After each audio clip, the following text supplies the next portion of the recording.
যে জমিনটার উপরে ঘরটা বানানো হবে ওই জমিনওয়ালার সঙ্গে কে যোগাযোগ করবে?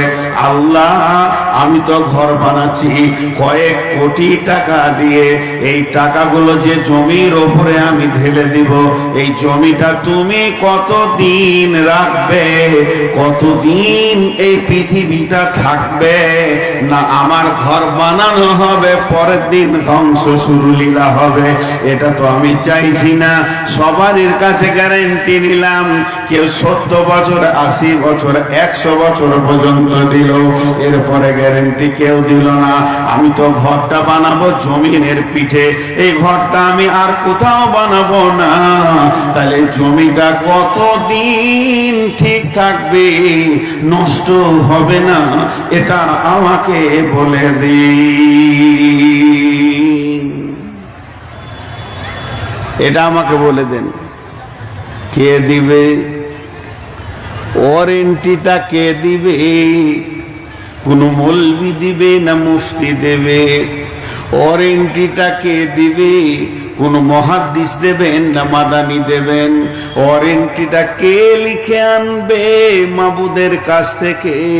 যে আমার হাতে ধরিয়ে দেবে, আপনার হাতে ধরিয়ে দেবে।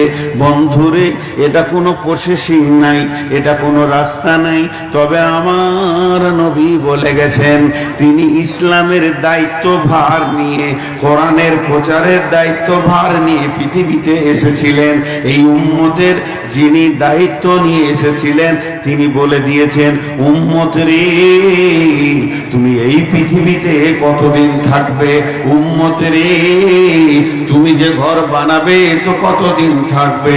লা তাকুমুস সাআতু ফিল আরদি হাত্তা ইয়াকালা আল্লাল্লাহ। পৃথিবী ধ্বংস হবে না, কিয়ামত কায়েম হবে না, এখানে জালজালা হবে না, ভূমিকম্প হবে না, বাড়ি ঘর ভাঙবে না, রোড নষ্ট হবে না, হাওয়া বইবে, নদী বইবে, হাওয়া চলবে, মৌসুম চেঞ্জ হবে, জমিন ফসল দিবে, জমিনের কাজ জমিন করবে, রেল চলবে, প্লেন উড়বে, বাস রোডে দৌড়বে, সব নিজাম ঠিক থাকবে।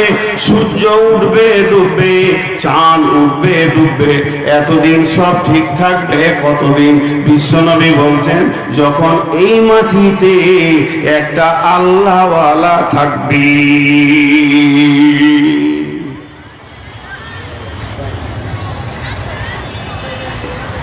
একটা আল্লাহওয়ালা থাকবে। আল্লাহওয়ালাটার দাম কত বলেন এবার?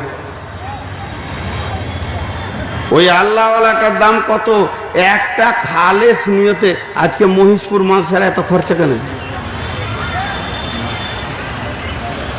মহিষপুর মাদ্রাসার কমিটিকে আমি প্রশ্ন করছি, শুধু মহিষপুর নয়, যত মাদ্রাসা কমিটি বসেছেন আমি প্রশ্ন করছি, আপনারা শুরু থেকে শেষ পর্যন্ত বছরে 20 লাখ, 50 লাখ, 30 লাখ, 70 লাখ, 80 লাখ খরচা করছেন কেন? খেপা কুকুরে কামড়িয়েছে, গাঁজা খেয়েছে, মাথা নষ্ট হয়ে গেছে, টাকাটা নষ্ট করছে। উদ্দেশ্য একটাই, আল্লাহওয়ালা তৈরি হোক, পৃথিবী শান্তি হবে। সকলের উদ্দেশ্য, মহিষপুর মাদ্রাসা কমিটির উদ্দেশ্য আর কোনো মাদ্রাসার কমিটির উদ্দেশ্য, সব মাদ্রাসার কমিটির একটা উদ্দেশ্য, আল্লাহওয়ালা বানাতে রাখ, আল্লাহওয়ালা বানাতে। আমি এখনো বায়ানে যাইনি, ভূমিকায় আছি। মেন বায়ানে যখন যাব আপনি উঠবেন না। বড় দুঃখের বিষয়, এই মহিষপুরে এবার নিয়ে 3-4 বার আসা হয়ে গেল। যতবার এসেছি লোক ভালো পেয়েছি, যতবার এসেছি কমিটির ব্যবহার ভালো পেয়েছি, আজও পেয়েছি। কিন্তু দুঃখের বিষয়, শেষ পর্যন্ত আপনারা থাকতে পারবেন না। আর আমি আগামী বছরে বাঁচবো কিনা জানি না। এখন আমি কথা বলছি, আজকে ব্লাড টেস্ট করেছে কথা বলছি, 506 সুগার আমার। পানিটা এমনি খেয়েছি না, জিভ শুকিয়ে যাচ্ছে, তারপরও কথা বলছি। আপনারা একটু শুনেলেন, আমিও চলে যাব। আল্লাহর নবীকে ঘন ঘন প্রশ্ন করা হতো, উল্টা পাল্টি প্রশ্ন করা হতো। কোরআনের ভিতরে আছে, আল্লাহ সূরা নাবাতে বলছেন, আম্মা ইয়াতাসাআলুন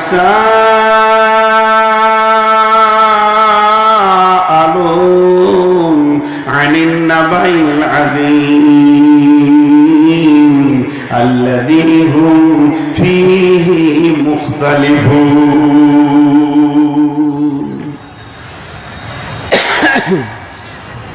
বলছিলেন, কিছু বলছিলেন নাকি?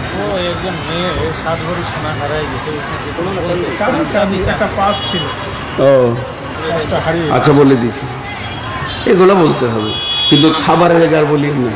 আর ওই মাইক যদি বাজে, আমি বলে এসছি, তা আমি আগে খেতে আসবো তোর কাছে, তারপর যা করবি করবি। হ্যাঁ, আপনারা বক্তা চয়েস করতে পারেন নাই, আমার মতো খচ্চরটাকে নিয়েছেন। একটা মহিলা, আমাদেরই বোন, মা বোন সব, তার পার্স হারিয়ে গেছে, ব্যাগে যথেষ্ট পরিমাণ সম্পদ আছে। যদি আপনি পেয়ে থাকেন, ফেরত দিলে নেকি পাবেন।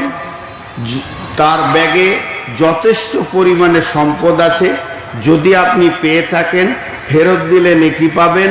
আর যদি সজ্ঞানে সেটাকে আপনি হজম করেন, আল্লাহ আপনাকে হজম করতে দেবে না, ওর কয়েক গুণ বের করে নেবে। মানুষের হারাতেই পারে, হারানোটা এমন কোনো দোষ নয়, হারাতেই পারে। আপনি যদি সজ্ঞানে সেটাকে হজম করেন, তাহলে আল্লাহকে আপনাকে জবাব লাগবে। আরেকবার বলছি, আম্মা ইয়াতাসাআলুন। আল্লাহ এত জোর টান মারলে কেন? আল্লাহ তার নবীকে বলছে, নবী রে, হে আমার প্রাণ প্রিয় নবী, তোমাকে কি বিষয়ে ওরা প্রশ্ন করছে? কি বিষয়ে প্রশ্ন করছে গো? বলো, তোমাকে উল্টা পাল্টি করছে। আল্লাযী হুম ফীহি মুখতালিফুন। কোন বিষয়টা নিয়ে ইখতিলাফ করছে, কনফিউশন তৈরি করছে? এমন কিছু কথা আছে আপনার দিলে কনফিউশন করে দিতে পারবো, আমি পারবো। এখন আপনিও পারবেন আমাকে। আমি একটা দোকান বানিয়েছি, ওই দোকানে আপনি আসলেন, আমি বললাম ভিভোর 29 প্রো, এটা মালটা ভালো, এর মতো মাল নাই, ভারতবর্ষের মতো মাল নাই, এর থেকে দামি আর মোবাইল হয়নি, এটাই শেষ দামি, কোনো কোম্পানি বের করতে পারেনি। বলতে বলতে আপনাকে বললাম দাম হলো 40,000। এত বলা কথা বলার পর শেষকালে খালি যদি বলি, তবে কিন্তু মালটাতে, আর কিছু বললাম না, তবে কিন্তু মালটাতে, আর কিছু বললাম না, আপনার মনে কিন্তু শুরু হয়ে গেল। তো ওই কাফেররা করতো কি? কিয়ামতকে নিয়ে রসুলের সঙ্গে ফাজলামা করতো, হবে হবে, হ্যাঁ হবে, কি জানি এটা কেমন মনে হচ্ছে। আল্লাহ বলছে, তোমার দিলকে তারা ইখতিলাফ তৈরি করে দিছে, মতভেদ তৈরি করে দিছে, দোদুল্যমান তৈরি করে দিছে। তবে শুনে নাও, আল্লাযী হুম ফীহি মুখতালিফুন, কাল্লা সায়ালামুন সুম্মা কাল্লা সায়ালামুন, কাল্লা সায়ালামুন, নিশ্চয় তারা জানবে জানবে জানবে, সুম্মা কাল্লা সায়ালামুন, আবার বলছি তারা নিশ্চয় জানবে।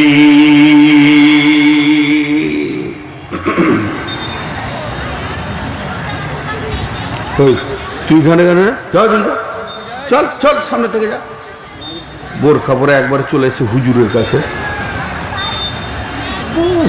কোন জায়গায় জালসা করছি গো? পর্দা বলে কিছুই নেই, বোরখা পরে এসে বলে ভিড়ে ঢুকে যাবি তুই।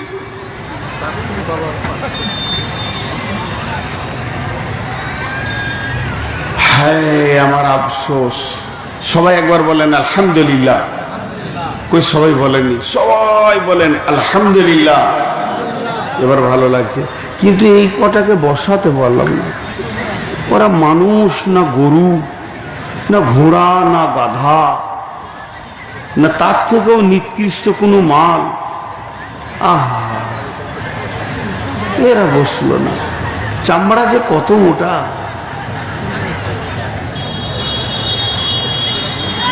এখানে একটা মজার কথা বলছি, শুনেন।